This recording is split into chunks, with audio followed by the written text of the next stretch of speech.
कोशिश करो, कोशिश करो, उठो, कोशिश करो। अभी नहीं होगा। सोनम उठो, सोनम, सोनम उठो, सोनम, सोनम।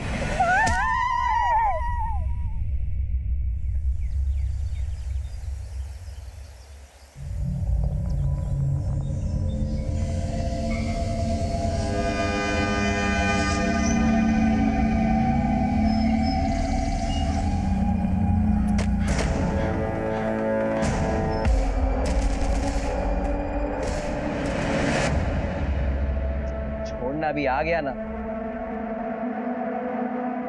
थाने के एंट्री रजिस्टर में साइन लो इसकी। कितनी बार बोले साहब, पढ़े लिखे नहीं है, अंगूठा चलेगा।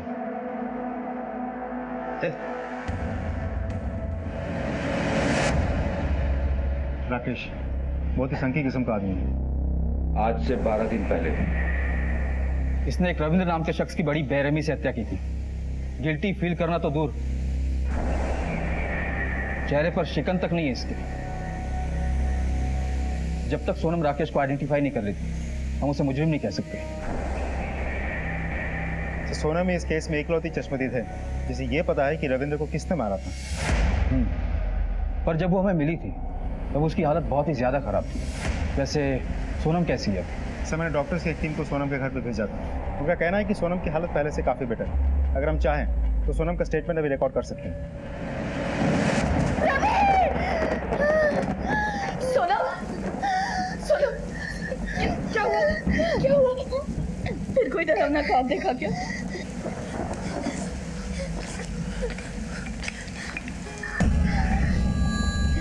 आंटी,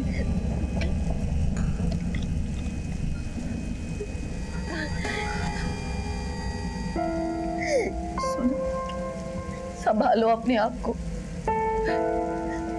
हम तुम्हारा दर्द सिर्फ समझते नहीं, महसूस भी करते हैं। आखिर हम रवि की माँ हैं।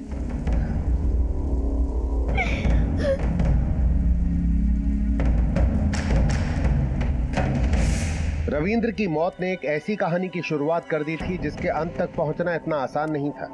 आखिर क्या हुआ था रविंद्र के साथ, और सोनम की ऐसी हालत कैसे हुई? हत्या को 13 दिन बीत चुके थे। रविंद्र के सारे रिश्तेदार रविंद्र के घर उसकी 13वीं पे इकट्ठा थे। कई परतों में लिपटी इस सनसनीखेज कहानी की तो ये महज शुरुआत थी। ओम शांति शांति शांति। स्वर्गीय रविंद्र वर्मा जी की विधवा पत्नी आगे आई है और ये प्रसाद सब लोगों में बंटवा दीजिए।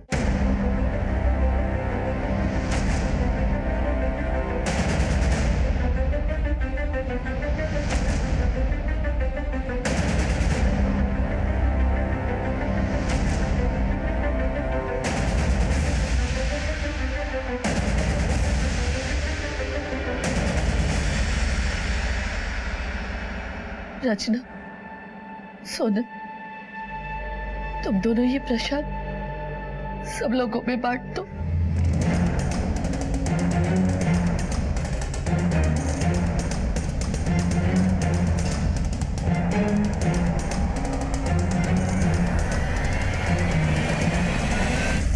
मैं शिमला मिर्च नहीं पसंद, हम नहीं खाएंगे। एक घंटा आप देंगे, चुपचाप खाओ। सोनम, परेशान करते। सोनम, बहू, सोनम को देखी? ना, हमने देखा, हमने उन्हें छत पर जाते हुए देखा। अच्छा। सोनम! ये क्या कर रही हो? पागल हो गई हो? तुम इस तरह हार नहीं मान सकती। रवि के कातिल को हम ही सजा दिलाना चाहते हैं।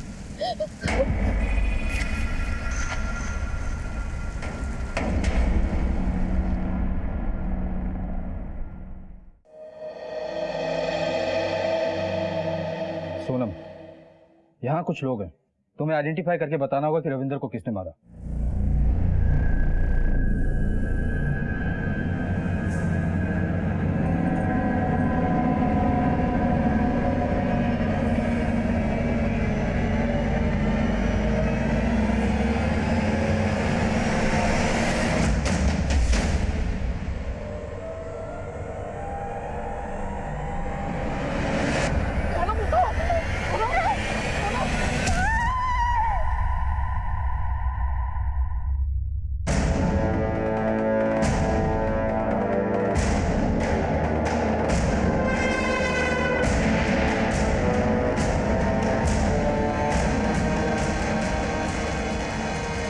सर लगता है अभी भी ट्रॉमा में है। मनीष, सिर्फ सर्कमस्टेंशियल एविडेंस के बिना पर हम राकेश का कुछ नहीं बिगाड़ सकते। भले ही उसके फोन का लोकेशन उसी एरिया में था जहां से हमें रविंदर की लाश मिली, लेकिन उसका फोन क्राइम स्पॉट से काफी दूर एक्टिव था। सर सिर्फ सोनम का बयान ही राकेश को कोर्ट में मुजिम साबित कर सकता है, लेकिन सोनम की हालत तो खुद ही। सर कहीं ऐसा तो नहीं कि सोनम जानबूझ के राकेश को आइडेंटिफाई करने से बचाने की कोशिश कर रही है? पर वो ऐसा क्यों करेगी? रविंदर और सोनम एक दूसरे से प्यार करते थे और भागकर शादी भी की उन्होंने। और तो और रविंदर को राकेश ने सोनम की आंखों के सामने मारा था। सर अक्सर भाग के शादी करने वाले लोग शादी के बाद उल्टा एक दूसरे से भागने लगते हैं, तो ऐसा भी तो हो सकता है कि शादी के बाद इन दिनों में प्यार व्यार कुछ बचा ही ना हो। और जो क्राइम स्पॉट से हमें पत्थर मिला था, उस पर कोई फिंगरप्रिंट वगैरह? सर लैब में टेस्टिंग जारी, बहुत जल्द रिपोर्ट मिल जाएगी। गुड सर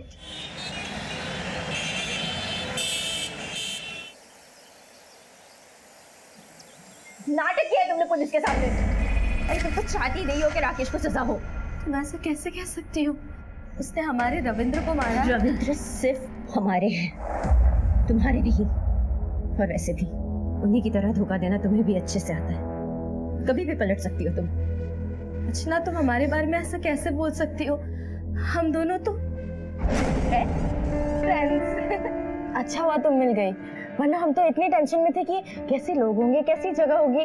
तुम भी मेरठ से, हम भी मेरठ से, बहुत मजा आएगा। सच में हम भी ना यहाँ बहुत बोर हो जाते थे, पर अब तुम्हारे जैसी साथी मिली है ना, हॉस्टल लाइफ के मजे हो जाने। हाँ। हमें क्या पता था कि जिसे हमने मदद का हाथ आगे बढ़ा के दिया, वो हमारा ही हाथ खींचकर हमारी ही जगह ले लेगा। सहेली से सौतन का सफर तुमने तय किया, हमारे ही सुहाग पर डाका डाल दिया तुमने।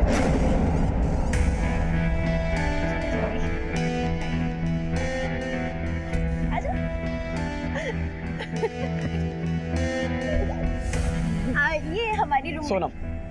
अरे आपको कैसे पता? अरे रचना हर वक्त तुम्हारे बारे में तो बात करती है। अच्छा रचना, चलो हम चलते हैं, वरना फिल्म के लिए लेट हो जाएगा। बाय। अच्छा सुनो सुनो, हम साथ में फिल्म देखने चले।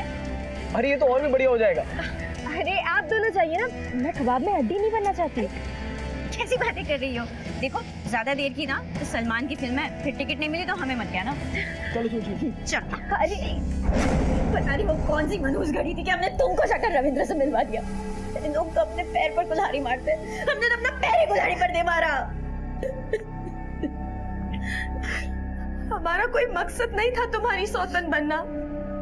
ये सब किसी के हाथ में नहीं होता। ये रिश्ता कैसे बन गया पता ही नहीं चला। हम दोनों को एक दूसरे से प्यार कैसे हो गया कुछ पता ही नहीं चला। अरे झूठी हो तुम, एक नंबर की झूठी हो। रचना, दिन रात बहू को परेशान करना बंद करो। तुम्हें दिखाई नहीं देता वो कितनी तकलीफ में है? बेवकूफ बना रही है आप सबको। आप लोग को समझ में क्यों नहीं आता? एक शब्द भी और बोलने की जरूरत नहीं है। हमें सोनम पर पूरा भरोसा है, शायद तुमसे भी ज्यादा। चलो यहां से।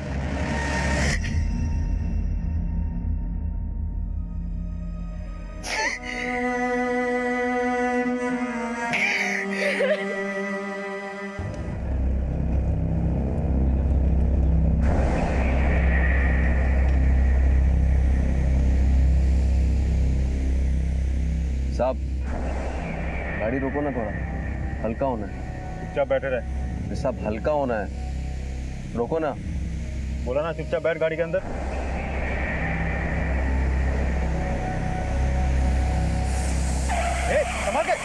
संभालो गाड़ी।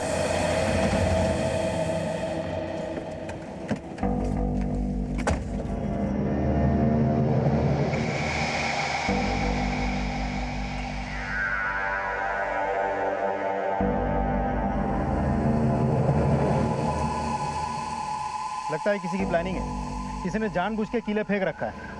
सब अलर्ट हो जाओ, मैं एक्स्ट्रा फोर्स मंगवाता हूँ।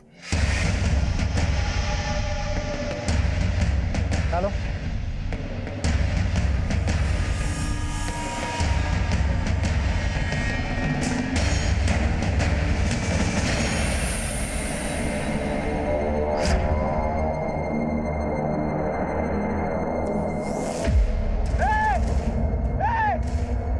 पकड़ रखो इसको, देखता हूं मैं।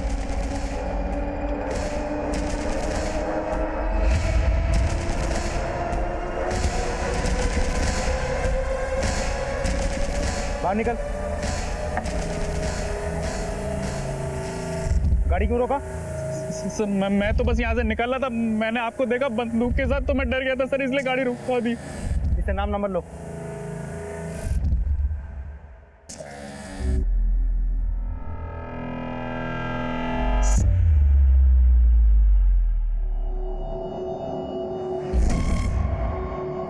सब लोग के भाग्य।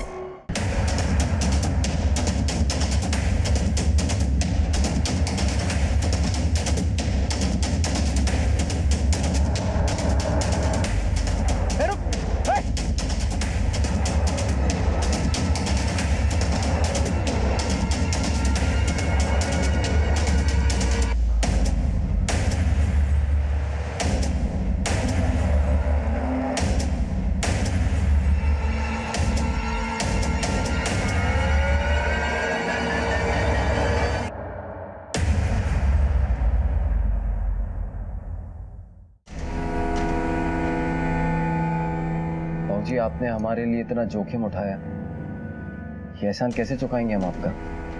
तुम्हारे लिए तो हम सब अपने सर भी कटा सकते हैं। लोग भले तुम्हें खलनायक समझे, लेकिन हमारे लिए तुम ही हमारे नायक हो। अब एक बात ध्यान से सुनो, तुम्हारे लिए हमने छुपने का इंतजाम किया है।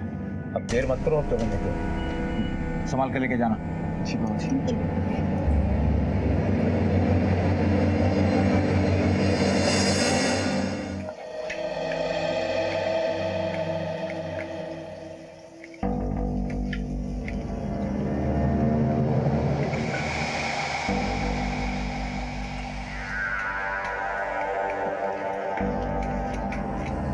सब्जियों पे गुस्सा निकालने से सब ठीक हो जाएगा क्या? आप यहाँ क्यों आइए? आप भी तो चुड़ैल की तरफ ही है ना? ना ना ना, हम सिर्फ पैसे की तरफ हैं, और इस घर में पैसा तो सिर्फ अम्मा के हाथों में है। और अम्मा सोनम के खेमे में है, यानी आप हाथ उल्टा करके उसी नाक को पकड़ रही है ना? रचना, हम हाथ उल्टा नहीं कर रहे हैं, बल्कि हम अपना हाथ तुम्हारी तरफ बढ़ा रहे हैं।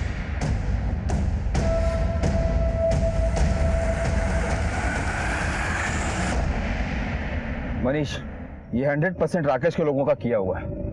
हो ना हो, इसका मास्टरमाइंड भूपेंद्र सिंह ही होगा। इससे पहले भी राकेश को बेल दिलाने के लिए उसने अपने समाज के लोगों के साथ बहुत बड़ा तमाशा किया था। राइट सर, मुझे भी ऐसे ही लगता है। इस चाल से भूपेंद्र ने कोई बाजी तो नहीं मारी है, लेकिन हाँ, इस खेल की अगली चाल में इलाका भले ही उनका हो, पर इस बार धमाका हमारा ही होगा।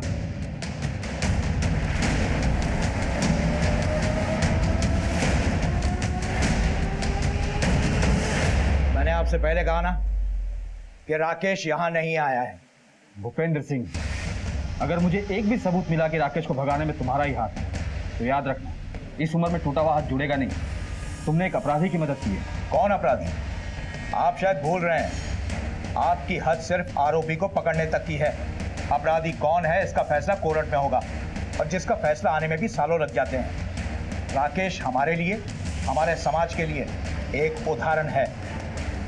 आप यहाँ अपना समय बर्बाद कर रहे हैं। ठीक है, पर तुम्हारे राकेश को कोर्ट में गुनहगार साबित करके हम इसी समाज में एक और भी बड़ा उदाहरण बनाएंगे, देखना।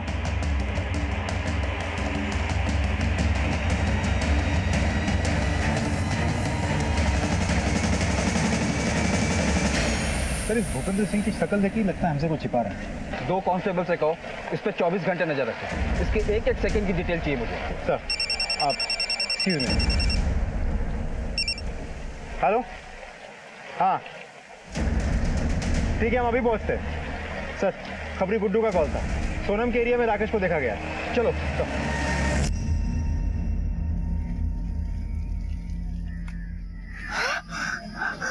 राकेश, ये क्या कर रहे हो तुम? तुमको क्या लगा हमसे बच के भाग जाओगी? छोड़ो। अच्छा चलो, कुछ नहीं करेंगे। एक काम करो, आज रात में हमको मिलो, साथ में कहीं दूर भाग जाएंगे, बहुत दूर। छोड़ो हमें, हम कहीं नहीं आ रहे। छोड़ो। अगर नहीं आई ना रात में तो पूरे परिवार को ला देंगे, समझी? साइड कर देंगे सबको।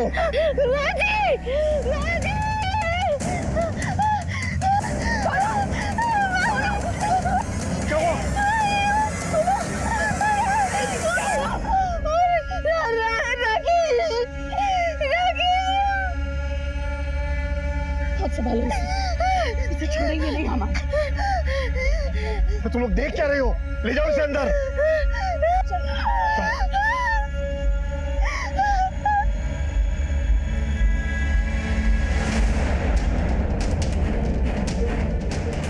रुको, कहाँ जा रही हो तुम?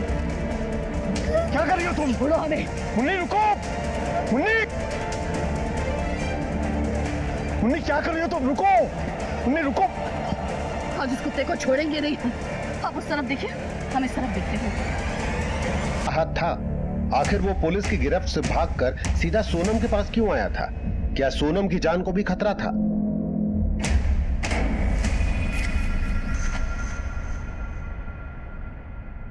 सही तो किया उसने। ये विधवा थोड़ी ना है।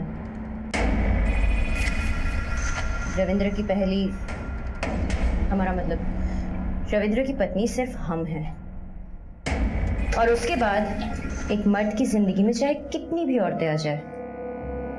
पता है ना शालू दीदी, ऐसी औरतों को क्या कहते हैं?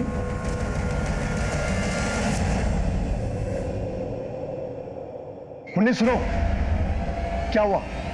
मिला वो? भाग गया।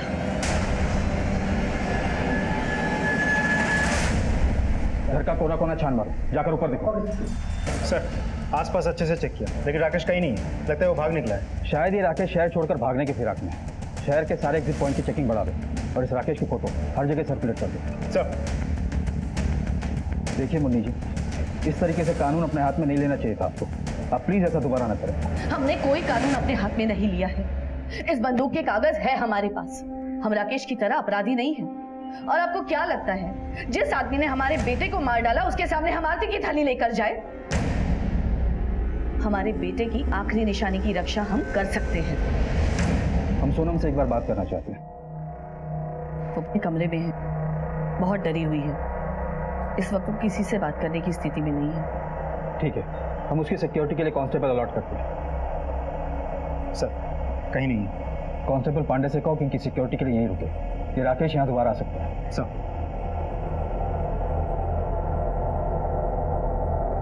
हम मानते हैं वो अच्छी है, उसके पेट में हमारे परिवार का चिराग पल रहा है, लेकिन हमें रचना के बारे में भी तो सोचना चाहिए।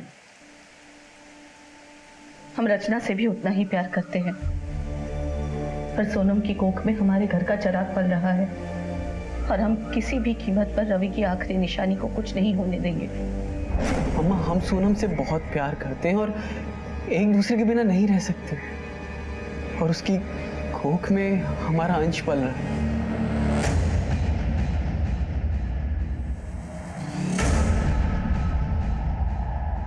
अम्मा, हमारी शादी हो चुकी है, अब तो उसे अपना लीजिए,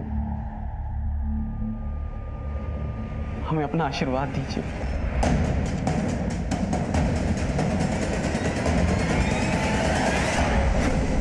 बस हम रवि की इच्छा का ही मान रख रहे हैं।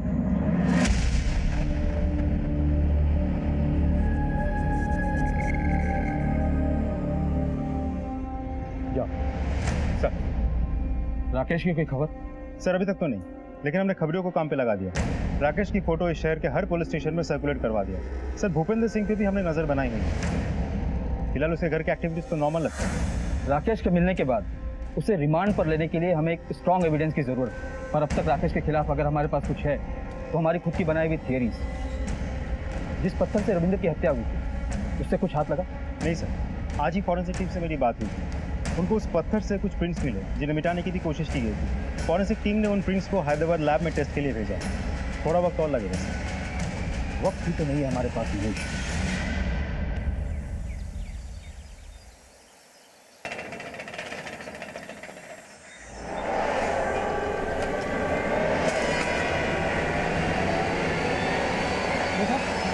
अरे खून!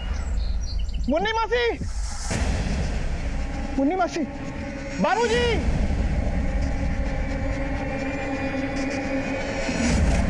अरे मुन्नी, मुन्नी! अरे अभी पुलिस रविंद्र के मामले को सुलझा भी नहीं पाई थी कि किसी ने बड़ी बेरहमी से सोनम का भी खून कर दिया था। आखिर इस हत्या के सबके पीछे राकेश ही था या मामला कुछ और ही था? मनीष सर, अगर इस जगह को गौर से देखो तो ऐसा लगता है कि किसी लोहे के औजार से इस पर हमला हुआ था, शायद कोई हथौड़ी वगैरह। फिलहाल ये तो पोस्टमार्टम रिपोर्ट के बाद ही पता चलेगा। सर अटैकर को पता था कि घर के बाहर हमारा एक कांस्टेबल ड्यूटी कर रहा था, इसलिए बड़ी चालाकी से पहले उसने उस कांस्टेबल पर हमला किया, अंदर आया और इसका खून कर दिया। ये फॉरेंसिक टीम और एम्बुलेंस कहाँ तक पहुंची? सर मैंने फोन कर दिया, बहुत जल्द पहुंचते होंगे। घर का कोना कोना छान मारो। सर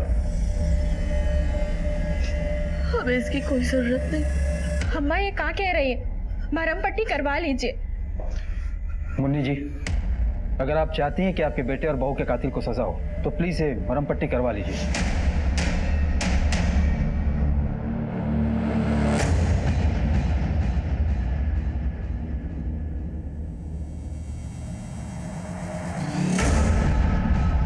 क्या आप बता सकती हैं कि एग्जैक्टली क्या हुआ था? कल के सिंदूर वाले हादसे के बाद हमने तय किया कि हम हमारी बहू और उसके होने वाले बच्चे की हिफाजत के लिए हम रात को पहरा देंगे। इसीलिए हम रात को जगे हुए थे और अचानक सुबह सुबह के वक्त हमें आवाज आई। हम बाहर गए तो किसी ने हम पर पीछे से वार कर दिया और जब हमें होश आया तो सब कुछ लुट चुका था।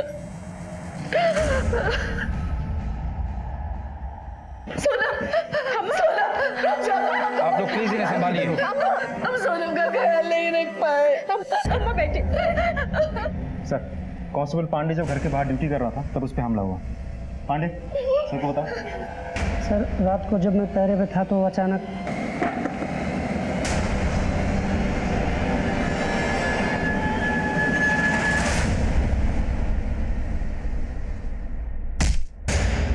हमलावर का मकसद सिर्फ सोनम को मारना था और उसने मारा और बाकियों को सिर्फ बेहोश किया।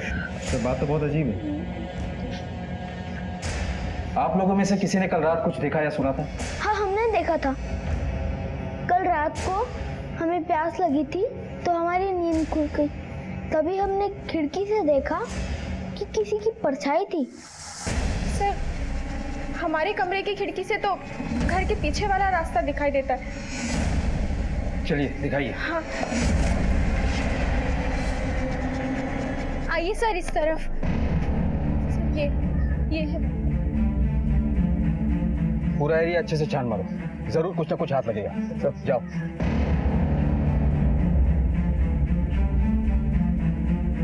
सर, ये देखिए, जूते के निशान।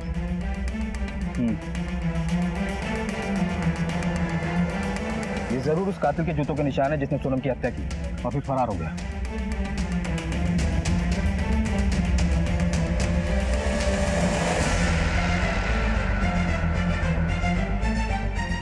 सर 9 नंबर साइज है। सर, आप लोग यही रुकिए, यही रुकिए। सर देखिए, हथौड़ी। तो कातिल ने मर्डर वेपन यहाँ फेंक दिया। इसे फॉरेंसिक के लिए भेजो। देखो फिंगरप्रिंट्स मिलते हैं क्या? सर आपको एविडेंस पाउच में। सर, सोनम की हत्या में मेरी शक की सुई बार बार राकेश की तरफ ही घूम रही है। हमें जल्द से जल्द इस राकेश को ढूंढ निकालना होगा। अगर ये काम उसने खुद नहीं किया तो उसके किसी हिमायती ने किया होगा। और ये भी हो सकता है कि घर का ही कोई फैमिली मेंबर इस राकेश से मिला हो और उसे सह दे रहा हो। इस घर की जो बड़ी बहू है शालू, उसका पति क्या है? सर उसका नाम है अजय। काम के सिलसिले में इन दिनों दिल्ली में रहता है। इस फैमिली में जितने भी जेंट्स मेंबर हैं, उनके जूतों के निशान और साइज को उस निशान और साइज से मैच करवाओ। सर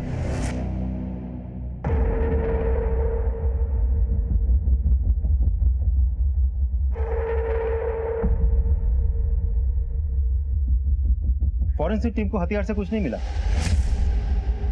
कातिल ने खून करने के बाद बड़ी चालाकी से हथियार को किसी चीज से साफ कर दिया था। मतलब मर्डर वेपन तो हमारे पास है पर वो हमारे किसी काम का नहीं। Excuse me.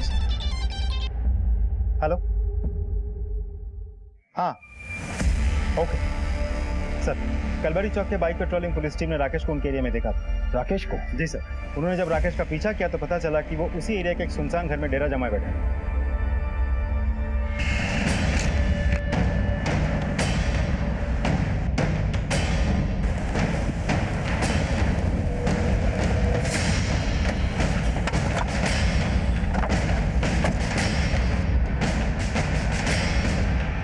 इस तरफ से।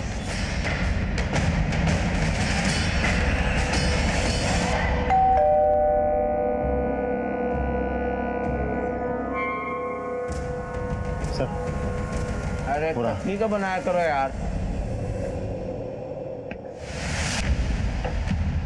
बहुत भागा और भगाया, अब चल तेरे पैरों की मालिश करवाते हैं। साहब मैं तो पहले तूने रविंदर को मारा, फिर हमारी टीम को धोखा देकर भाग निकला। उसके बाद तूने सोनम और उसके कोख में पल रहे 3 महीने के बच्चे को भी मार डाला। का सोनम मर गई? साहब ये कैसे हुआ साहब?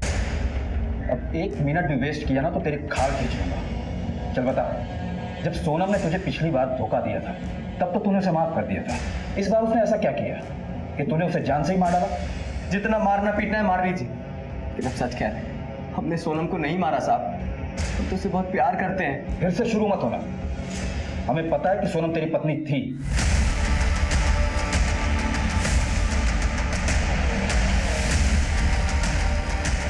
और उसने रविंदर के साथ भागकर शादी कर ली, है ना? हाँ साहब, आप ठीक बोल रहे हैं, लेकिन ये जन्म जन्म के रिश्ते को कोई ऐसे तोड़ता है क्या?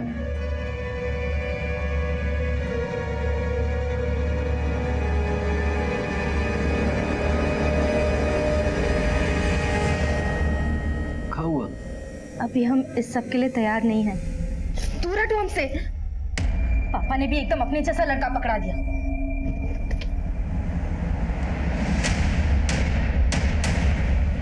हम बाबूजी के यहाँ काम करते थे, बाबूजी हम पर बहुत भरोसा करते थे, इसलिए उन्होंने अपनी बेटी की शादी हमसे करवा दी।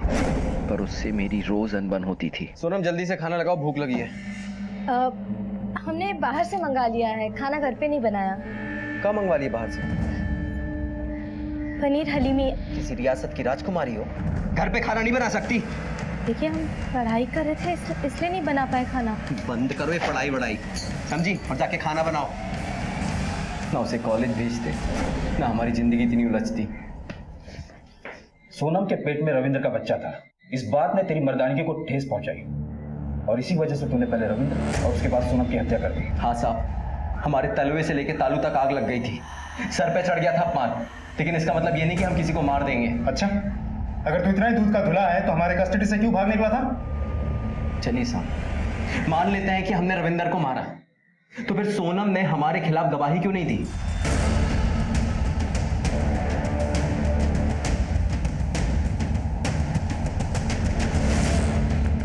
क्योंकि वो जानती थी कि हमारा इन सबसे कुछ लेना देना नहीं है।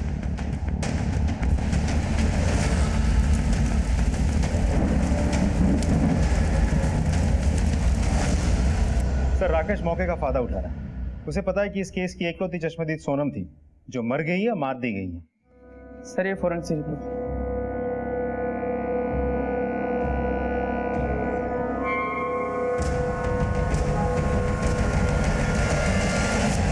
तेरे लिए अच्छी खबर नहीं है, जिस पत्थर से तूने रविंद्र की हत्या की थी उस पर तेरे उंगलियों के निशान मिल गए। मैंने बोला ना, सच बोल। बताते हैं साहब, सब सच सच बताते हैं। हमने ही रविंदर को मारा था साहब। नहीं होगा। सोनम उठो, सोनम उठो। बहुत भगाया है। राकेश छोड़ दो प्लीज। राकेश प्लीज, हम हाथ जोड़ते हैं, छोड़ दो प्लीज। नहीं छोड़ सकते। इसे तो नहीं छोड़ सकते, लेकिन तुम्हें इसलिए छोड़ रहे हैं क्योंकि तुम इस गेम की ट्रॉफी हो। अगर तुम हमारी नहीं हो सकती ना तो किसी की भी नहीं हो सकती। रोको और इस पत्थर को ठिकाने लगा दो। ये बता, सोनम को क्यों मारा तूने?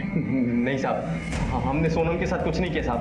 हमने तो जानबूझकर उसको जिंदा रखा था ताकि वो रविंदर को खोने का दुख जिंदगी भर झेले। हमारी जिंदगी बर्बाद करके उसे कैसे चैन से रहने देते हैं। इसलिए बार बार उसके पास जाते थे, उसे डराने के लिए। हम उसे भी बेघर करना चाहते थे, तड़पाना चाहते थे। तुझे तो इतने लंबे टाइम के लिए अंदर भेजेंगे ना कि वहां से तू नहीं है, तेरी अर्थी बाहर निकलेगी।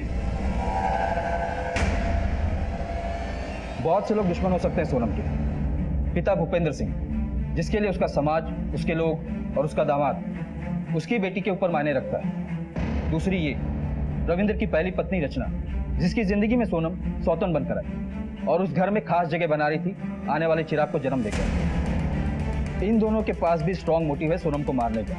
रविंद्र का बड़ा भाई अजय और भाभी शालू। अब रविंद्र तो रहा नहीं, उसके आने वाले बेटे को भी रास्ते से हटा दिया, तो सारी की सारी प्रॉपर्टी इन दोनों के पास ही आनी। मनीष, सब एक एक करके सबको टटोलते हैं। हम यहाँ अपने दामाद राकेश को छुड़वाने में लगे हुए हैं और अब हम ही पर शक कर रहे हो? हमें यहाँ उठा कर लिया है। निकालो इन सबको बाहर। चलिए। आपका दामाद ही आपकी बेटी का कातिल हो सकता है, ये जानते हुए भी उसे छुड़वाना चाहते हैं आप। कौन सी बेटी साहब? हमारे लिए तो वो उसी रात खत्म हो गई थी जिस रात उसने किसी और के साथ मुंह काला किया था। पूरे समाज में सालों से बनाई हुई इज्जत को एक ही रात में मिट्टी पलीत कर दी। उसने सिर्फ राकेश ही नहीं, अपनी जिंदगी से जुड़े हुए हर एक शख्स के साथ धोखा किया है। और फिर दामाद ससुर मिलकर खून की होली खेलनी शुरू कर दी। दामाद ने बेटी के प्रेमी रविंद्र को मारा, बाप ने बेटी को मारा। सच बोल रहा हूं ना मैं? काश आपकी बात सच होती, लेकिन यह सच नहीं है। यकीन मानिए दरोगा साहब, अगर हमारी बेटी हमारे हाथ लग गई होती ना, तो इतना तय है कि अब बच नहीं पाती। और एक बात और बताएं, किसी को भी उठाकर लाने से पहले उसके खिलाफ पक्का सबूत और गवाह तो तैयार कर लेते। भूपेंद्र सिंह, इस चौकी से बाहर निकलकर जब तीसरी गली में घुसोगे तो वहां वकीलों की मंडी मिलेगी। ये ताव वहां दिखाना शायद कुछ काम हो जाए, क्योंकि उन लोगों की रोजी रोटी तुम जैसे लोगों से चलनी है। जाओ, लेकिन शहर मत छोड़ना। चलो रे। हमें पता था सर, आज नहीं तो कल आप हम पर शक जरूर करेंगे। हमारा और सोनम का रिश्ता ही कुछ ऐसा था। सर, आप लोगों को सोनम पर बहुत तरस आ रहा होगा ना, पर असल में तो आप लोगों को हम पर तरस आना चाहिए। अरे सोनम को छोड़िए, हमारे अपने पति ने हमें धोखा दिया था।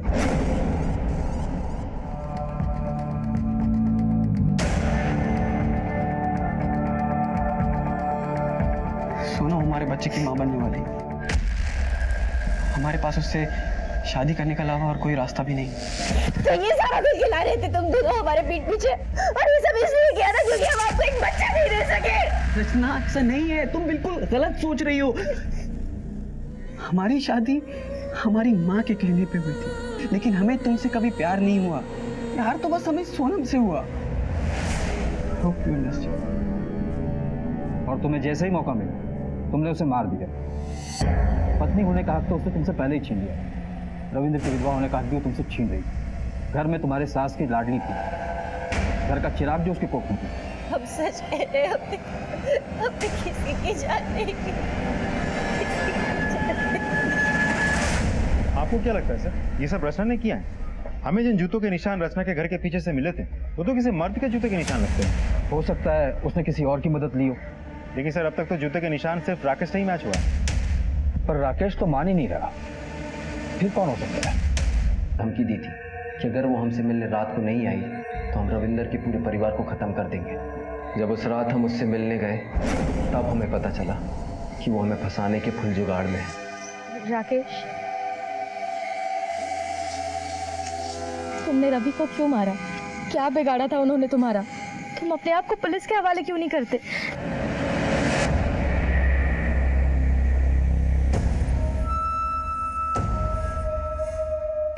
हमको फंसाने की कोशिश कर रही थी। छोड़ेंगे नहीं तुम। साम दाम दंड भेद हम सारे पैतरे अपना चुके थे, यहाँ तक कि उसकी सास तक को भड़का चुके थे।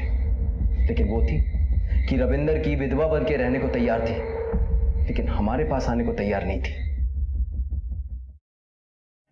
सर, ये जो प्रॉपर्टी के पेपर्स हमारे हाथ लगी हैं, इससे तो ये लगता है कि रविंद्र का मामला एक रिवेंज स्टोरी है। रविंद्र के मौत के बाद रविंद्र ने सारी प्रॉपर्टी उसके बच्चे के नाम, सोनम के पेट में पल रहे बच्चे के नाम कर दी थी। अब रविंद्र के सारे प्लॉट्स, प्रॉपर्टी सब मिला के करीब 2.5 करोड़ की संपत्ति वो अपने पीछे छोड़ के गया था। तो ऐसे भी हो सकता है कि इतनी बड़ी संपत्ति हथियाने के चक्कर में किसी ने सोनम को मार दिया हो। और रविंदर की पहली पत्नी रचना, उसके पास सोनम से नफरत करने का सीधा सीधा कारण भी है। उसके आगे पीछे कोई फाइनेंशियल सपोर्ट भी नहीं। और रविंदर और उसकी मां मुन्नी ने सारी प्रॉपर्टी और ज्वेलरी अपने होने वाले चिराग के नाम कर दी। और अल्टीमेटली ये सारा का सारा जैकपॉट सोनम के हाथ लगा। Right sir. सोनम के रास्ते से हट जाने के बाद अब ये सारी प्रॉपर्टी शालू और उसके पति के हाथ लगेगी। इंटरेस्टिंग एंगल है मनीष। सर ये आप कहाँ कह रहे हैं? अगर आपको कोई और नहीं मिला तो आप इल्जाम हमारे सर पर ही डाल रहे हैं। पर तुम्हारा पति अजय तो कुछ और ही कह रहा है। सर क्या कहा उन्होंने? यही कि सोनम को मारकर तुमने बहुत दिमाग वाला काम किया। अब तो सारी प्रॉपर्टी तुम लोगों की, रातों रात करोड़पति। सर आप कैसी बातें कर रहे हैं? शालू ऐसा बोल ही नहीं सकती, और हमने तो ऐसा कभी सोचा भी नहीं। अच्छा, पर ये तो सच है ना कि सोनम के मरने के बाद सबसे ज्यादा फायदा तुम दोनों को हुआ है। अब रचना के पास खानदान का वारिस तो है नहीं, और तुम्हारे परिवार में वारिस का मतलब करोड़ों की लॉटरी है ना। हाँ सर, आप सच कह रहे हैं। सारी संपत्ति अब हमारे पति और हमारे बेटे के नाम पर ही है। लेकिन सोनम के रहते हुए भी हमारे हाथ में कुछ कम नहीं था। हमें भी ससुराल से बहुत से गहने मिले और साथ ही साथ बहुत सी संपत्ति भी। और सर आपको एक बात बताएं, आप सिर्फ हवा में तीर चला रहे, असली मुजरिम तो कोई और ही है। ये पुलिस का तीर है, हम इसे किसी भी दिशा में छोड़ें, घूम फिर कर मुजरिम के पीछे ही लगता है। सर ये लोग तो कुछ कन्फेस करने को तैयार ही नहीं है। मनीष, इस वक्त भले ही हमारे प्राइम सस्पेक्ट ना हो, पर हम इन्हें कंप्लीटली इग्नोर भी नहीं कर सकते। सब मुझे समझ में नहीं आ रहा, ये राकेश, रचना, शालू और अजय, इन चारों में से अगर किसी ने भी सोनम को नहीं मारा तो फिर मारा किसने? इस केस की हर गली को छान मारने के बाद ये केस एक भूल भुलैया सा दिखने लगा है मुझे। पर मेरा एक स्ट्रॉन्ग इंट्यूशन कहता है कि इस भूल भुलैया से निकलने का रास्ता ठीक हमारी आंखों के सामने है, पर नजर क्यों नहीं आ रहा। मनीष, एक काम करो,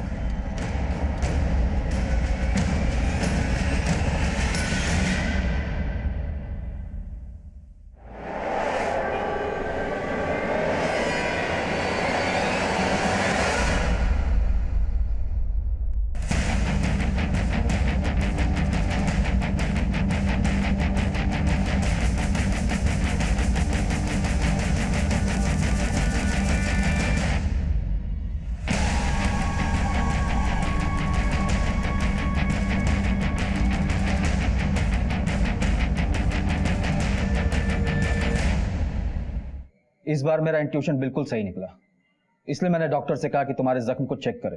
आपका शक सही है सर।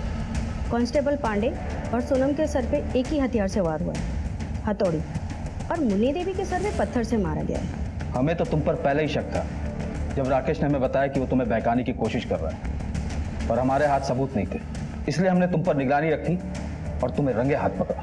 बताओ क्यों किया ये सब? क्या करते हैं, हम अपनी बहू रचना से बहुत प्यार करते हैं, फिर भी हमने सोनम को अपनाया। उसने हमारी बहू का घर तोड़ा, फिर भी उसे हमने अपने घर में जगह दी, क्योंकि उसके पेट में हमारे बेटे रवि का बच्चा पल रहा था, हमारा वंश। और उसने क्या किया? सोनम एक नंबर की धोखेबाज निकली। पहले उसने हमारे बेटे को धोखा दिया और अब वो हमें धोखा दे रही थी। कैसा धोखा? उस दिन जब राकेश हमारे घर में घुसा था, तब उसने हमें सब कुछ बता दिया था। छोड़ेंगे नहीं आज तुम्हें हम। सोनम कभी तुम्हारे बेटे से प्यार नहीं करती थी, ये सब उसकी एक चाल थी ताकि तुम्हारी प्रॉपर्टी और सारी जमीनों पे कब्जा कर सके। सोनम हमारे बेटे से बेहद प्यार करती है, उसके पेट में हमारे घर का वारिस पल रहा है। तुम्हारे घर का? वो बच्चा हमारा है, और देख लेना एक दिन तुम्हारा सब कुछ छीनकर वो हमारे पास वापस आ जाएगी। और अगर अब भी यकीन नहीं है ना, तो आज रात 1 बजे अपने घर के पीछे आ जाना, बाकी की पिक्चर तुम्हें वहीं दिखाते हैं। पहले तो हमें उसकी बात पर बिल्कुल विश्वास नहीं हुआ, पर बाद में हमने खुद अपनी आंखों से देखा, हमें बहुत गुस्सा आया। इसीलिए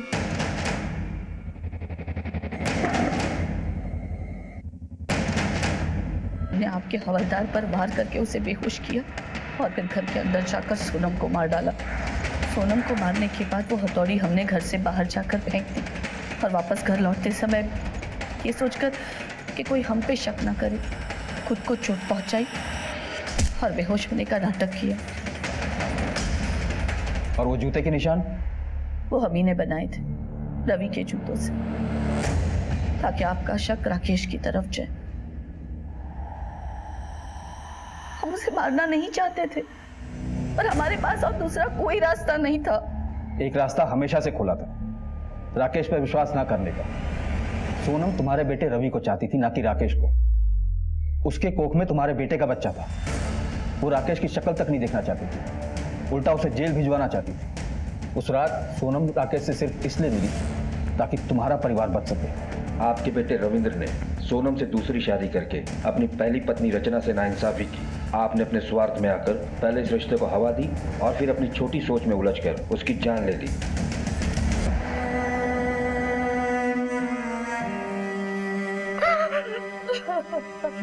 जब रिश्ते निभाने मुश्किल हो जाते हैं तो इंसान उनसे निकलने के लिए अपने ही तरीके आजमाता है। यही हुआ राकेश, सोनम और रविंद्र के रिश्तों में। राकेश के बदले ने न केवल से मुन्नी देवी से हत्या जैसा अपराध भी करवा डाला। जहां अहंकार, बदला और अहम सर उठाते हैं, वहां उलझे हुए रिश्ते तो छोड़िए, सीधे और सरल रिश्ते भी